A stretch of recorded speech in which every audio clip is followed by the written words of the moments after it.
Okay, welcome to part 3 of the conservatory build in the rainiest months of the year in England, June and July.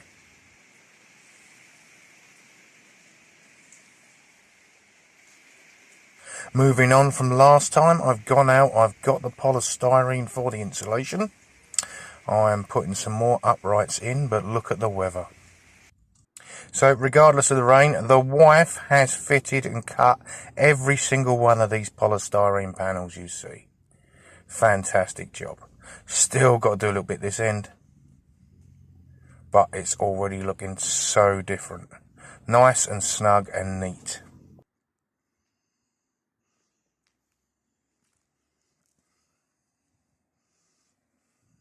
Due to the fact that we ended up working in the rain, putting the roof on while it was raining, didn't get no footage of that.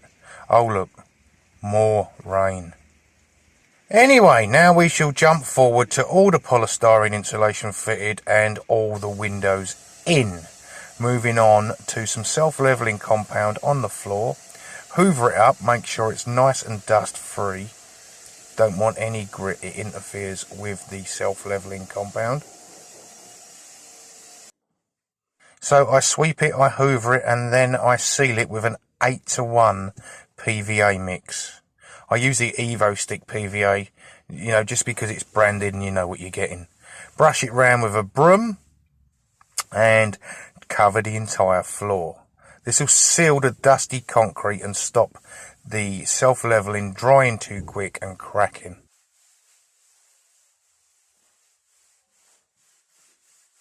The stain I'm standing on is where I PVA'd the rest of the room last night. I've already put 2 bags of self-leveling down, and I've just got this third to do now, which you will see. And it's going to get another 2 bags over the top just before the floor covering. This self-leveling I'm doing now is mainly just to seal the floor, stop the concrete turning to dust and walking it all through the house, because the wife's getting fed up with it. Right, this is a very quick time lapse. It actually takes 20 minutes from putting this down to it being dry enough. The self-leveling I'm using comes from Screwfix. It's supposed to do about 4 square meters a bag at 3 millimeters. I managed to stretch it to 5, amazingly enough, so that means my floor was reasonably level to start with. Right, here we go. Pour it out in little bits at a go and smooth it out. Push it round. Start at the edges first. Look, push it over to the edge like I'm doing there. Let it roll back. And you just got to assist it, really. It won't self-level. You have to assist it.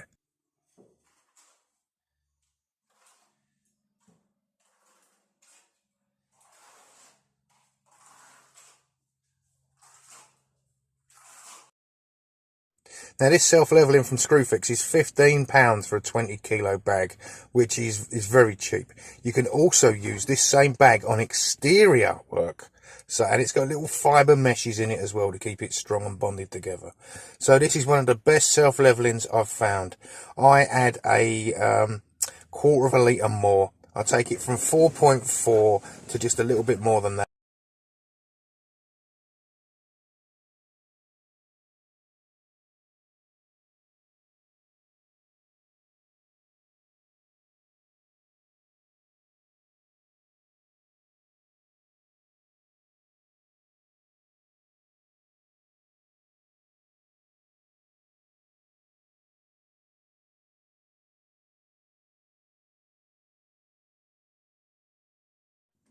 Right, while we let that floor dry, I'm going to work on these gaps around the windows. They are going to get beading and trim over them, but I like to silicone seal the inside and silicone seal the outside.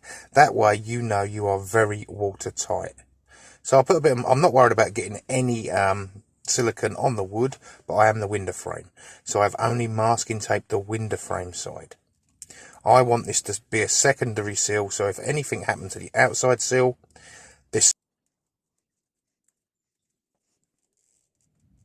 And I'm going to use the special silicone spreading tool, my finger.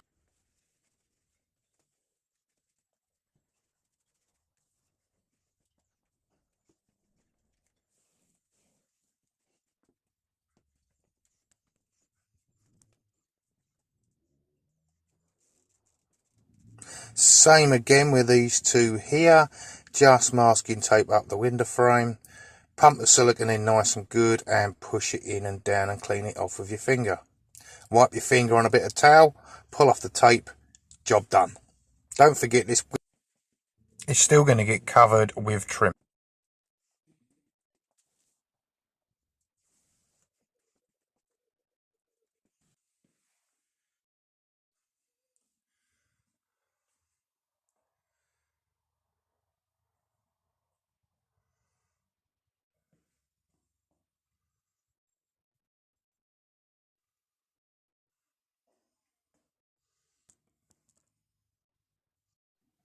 Right, here's that self-leveling just 2 hours after I laid it. It says walkable in 4 hours. This was fine this morning, so this had 8 hours. Outside, I'll show you the metal lathes I'm putting over the outside, screwing it to the beams, and I will put an undercoat render on here very soon. Got to put a little bit more on the top there.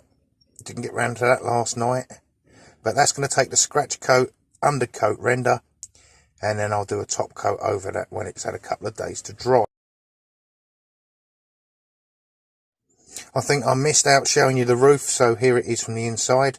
This, even including the self-supporting beams, cost £908, which I think was a bargain for 25mm thick polycarbonate.